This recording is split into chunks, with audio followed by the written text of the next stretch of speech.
Kadang-kala kan kebersihan itu tidak diutamakan. Nah, ini seberat apa nih Mas? Apa nih? Ini dia nih. Kita takutnya kan yang dibilang orang-orang nih kena aratan, kena flu burung. Iya. Jadi pencegahan saya tuh pakai inilah biofektan ini. Biofektan. Ya paling seminggu 2 kali kita semprot.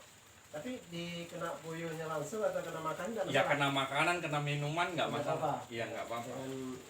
Nggak ada masalah ya. Iya. Mau kena air minum, mau kena ininya nggak masalah Pak. Nah supaya ini kan tidak bau nih Mas. Iya. Apa nih? Anunya? Nah itu saya kalau masalah nggak bau itu rekan-rekan yang di mana-mana itu tanya nggak mungkin kandang nggak bau, tapi kan bapak sendiri kan ngomong nggak bau kan gitu. Sebenarnya Pak kalau masalah bau dengan tidaknya ya kalau kotoran tetap bau, cuman kan dia tingkat kebauannya itu sampai tinggi apa enggak kan kita kan nggak tahu.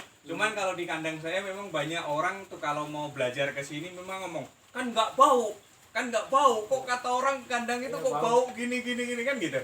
Jadi gini Pak, kalau yang namanya ternak kita memang harus nyatu dengan apa yang kita urus. Kalau kita masuk ini bau pengap, kita nggak nyaman apalagi dia.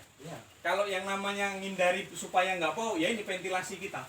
Di belakang itu kan saya buka Pak. Jadi kalau malam saya tutup. Nah, terus kemudian dinding-dinding ini kan terbuka Pak. Ruangannya ini kalau bisa jangan terlalu pengap, berpengaruh Pak. Jadi kalau malam tetap saya tutup. Ya, sirkulasi udara. Kalau malam tetap saya tutup. Karena apa? Sebenarnya ternak apapun dia, kalau malam kena angin malam, yaitu daya imun tubuh dia itu pasti kita saja juga kuat kan kalau berlebihan malamnya masuk. Pasti itu. Ya, itu memang kalau ya bau kan tidak berlebihan menyengat gitu kan. Tidak memang ya. Cuman memang harus rajin dibersihkan Pak, karena kan jarak kotoran ini dengan puyuh itu kan terlalu dekat. Rata-rata kan seperti maksimal atau memang standar ini Mas dari puyuh berapa tinggi jaraknya? Kalau ini saya kandangnya. Ya, ini 40 Pak cuman. 40. Ya 40. Ini 40. 40 itu kan kotor tuh Mas. Ya. Kalau dari sini ke sini, saya ngambilnya patokannya dari sini ke sini, ini kalau nggak salah 27 cm. Kemiringan, jadi dari belakang itu? Belakang itu 20 cm. Dari sini, terus kemudian dari lantai ini, itu 20 di belakang. 20 ya. Jadi orang beranggapan terlalu miring Pak, nanti telurnya ke sini pecah. Enggak. Terlalu melinding cepat. Iya, cepat. Karena apa? Logika kita di situ kan nanti ada puyuh Pak, ada kaki-kaki puyuh. Kalaupun dia betelok di ujung kan nanti ada puyuh di sini. Masih bisa direm gitu loh. Gitu. Langsung gelinding. Nah, kalau terlalu kemiringannya itu kurang miring, nanti biasanya dia berhenti di tengah Pak. Dia berhenti di tengah, nunggu ditendang dengan puyuh dulu, baru dia bisa turun gitu. Berapa menit atau dia baru sampai ke ini ya. Kalau ke kandang sini Pak, itu sebaiknya di umur-umur 30 hari. Masuk ke kandang. Ya, masuk ke kandang baterai petelur ini 30 hari. Sebelum 30 hari ya kita pakai umbaran. Mau diumbaran di tanah atau mau dipakein kawat ya itu nggak apa-apa. Kayak kandang yang di itu kan untuk umbaran gitu. Cuman sekarang ini kalau untuk rekan-rekan yang di Jambi beli yang umur 2 minggu jarang Pak. Mereka rata-rata di OP, baru netas di bawah. Gitu. Karena mungkin ya selisih dengan harganya. Dari di OP itu misalnya 2 hari atau 3 hari itu kalau saat ini 4.000 Pak. Cuman kan itu sudah betina. Gitu. Sudah asli ada, sudah dipilih. Sudah kita sortir. Dia betina pokoknya. Yang mana betina yang mana jantan. Sudah ketahuan Sudah ketahuan baru netas Pak. Kalau bibit dari kita, kalau dari tempat lain kalau masih campur jangan Pak. Jangan dibeli. Banyak kawan-kawan yang kayak gitu. Ternyata bibitnya masih campur kan gitu. Ini jenis atau apa ini Mas? Jenis puyuhnya? Iya. Kalau ini kita di Jambi umumnya atau yang masih di ternak ini? Kalau yang beredar bibitnya itu dia jenisnya blaster Pak. Blaster. Blaster dengan antum. Karena saya kawinkan silang. Gitu ya. Di cross. Ya. Jadi biar kita kita menghindari sejarah, kita kawinkan silang gitu Pak. persentasenya apakah antumnya yang antumnya Banyak. jantan atau blasternya yang betina? Kalau itu kita silangkan dari indukannya itu tergantung maunya kita. Oh, gitu. Mau kita banyai antum atau mau kita banyai blaster. Artinya gini, kalau mau kita banyai jenis antum, berarti antumnya kita ambil jantannya. Ya, ya. Terus kemudian betinanya kita ambil lokal yang hitam-hitam seperti ini. Oh, Nah terus kalau kita mau banyai blaster, itu jantannya kita ambil coklatnya blaster. oh. Terus kita kawinkan dengan betinanya antum, gitu. Kita silang-silang bolak-balik gitu, Pak. Nah, ini kan berarti kan acak ya, Mas. Ya, Ada yang agak coklat abu-abu ya, ada yang agak memang betul-betul hitam. Nah, mana yang kalau saya kan nggak tahu tuh yang mana antum, mana gini. blaster. Makanya gini, Pak. Kalau untuk indukan saya, Hmm. ini lokal. Makanya kita kawinkan Oh, jadinya blaster. blaster. Kan gitu. Ya. Jadi kalau ini kita indukannya ini betinanya warnanya hitam, Pak. Oh, betinanya hitam. Ya, ini betinanya hitam nih, hitam. Ya. Cenderung ini hitam. Nah, ini hitam. Hitam ya. Nih, hitam. Ya, ya. Ini kalau kita mau nengok betelok hari ini, nah ini di sini, Pak. Nah, ini nak betelok nih kakek nih, siang. Oh ya, terasa.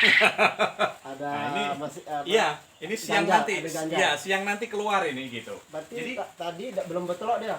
belum. Oh. Nanti betelok dia itu sekitar sekitar jam 2, jam 3, jam 4, jam 5 sampai malam. Nah, Oh, itu gitu. terus betelok. Nah, itu tadi yang betinanya. Betina. Kita cari jantan. Jantannya coklat, ini sudah tua. Nanti saya carikan yang agak muda nih. Oh, Nih, jantannya coklat, Pak. jantannya coklat. Iya. Lebih kecil ya, Mas. Ya, memang kalau jantan mayoritas dia lebih kecil. Lebih kecil. Nah, begitu netas, anaknya itu warna bapaknya, yaitu betina. Kalau dia nanti netas warna ibu Warna bapaknya warna coklat, Ya. ya dia betina. kalau warna hitam? Ibunya, dia jantan. Kebalik. Oh, gitu. Iya, makanya kan kita kawin silang di situ, Pak. Iya. Gitu. Pokoknya kalau telur ini Jadi tadi begitu warna ini pasti betina. pasti betina, Kalau ikut ibunya atau ikut betinanya pasti jantan. jantan. Jadi terbalik. Terbalik. Ya, ini hasil kalau netas ya seperti itu, terbalik dia. Gitu. Ini sudah rontok nih. Wah, murah, sudah. murah atau Sudah tua. ini? Oh, sudah tua. Iya, makanya masih saya pakai untuk indukan.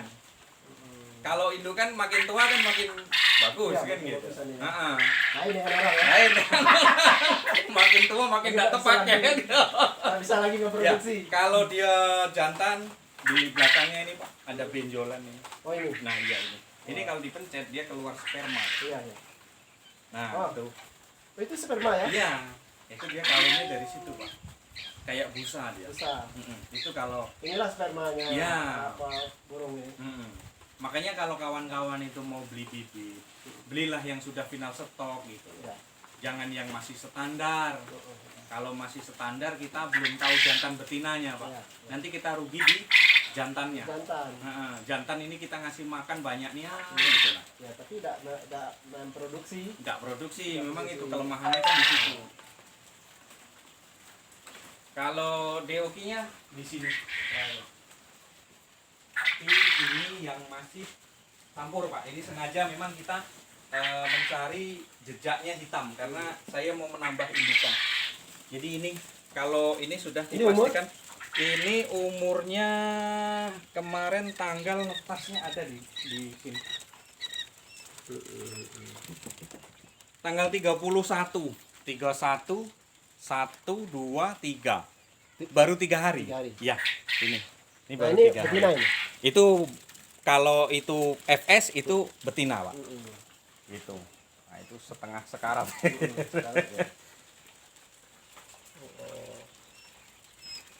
Dia kalau masih kayak gini, Pak, pakan harus dihalusi. Oh, Ditumbuk Ditumbuk lagi, lagi. diayak atau di blender nggak apa-apa. Blender ya. Nggak apa-apa. Terus air minumnya kita ganjel pakai batu, Pak. supaya tidak masuk dia ke dalam. Iya, kalau masuk ke dalam ya habis dia. Iya, Dingin dia. dingin dan ya itu jadi Sebenarnya kuncinya merawat DOK Pak agar supaya dia bertahan tidak mengurangi kita mengurangi angka kematian ya. itu sebenarnya perhatikan ruangan, Pak. Ruangan jangan terlalu penuh. Jangan diisi terlalu banyak. Nah, kalau per 100 itu berapa jarak standarnya? Biasanya kalau ini kita isi 120, Pak. 2 meteran nih kali ya? Ya, 1,8 ini kalau enggak salah. Ya. Semeter 80-an. Lebar Lebarnya 60. 60-an. Jadi kita isi paling biasanya 120, jangan lebih, Pak. Makanya angka kematian itu yang paling banyak itu penyebabnya di sini ini isinya terlalu banyak. Ya, berdesak-desak. Iya. Jadi apalagi di umur-umur sekitar 5 hari, 7 hari itu harus dikurangi. Karena dia adu body terus. Nah, itu angka kematian yang paling banyak itu biasanya diisi banyak. Terus kemudian pakan. Pakannya tidak menggunakan pakan yang bagus. Kalau rekan-rekan dari sini belajar, pakan itu saya standarkan kalau bisa pakai Ini pabrikan. BPS, iya pabrikan. Kalau yang kayak gini harus pabrikan dulu, Pak. Ya harus pabrikan dulu, jangan dioplos. Makanya kalau kita mau menggunakan pakan oplosan itu sebaiknya di umur-umur 30 hari Ke atas. ya itu mulai kita oper dengan pakan oplosan yang mau kita oplos gitu. Jadi biar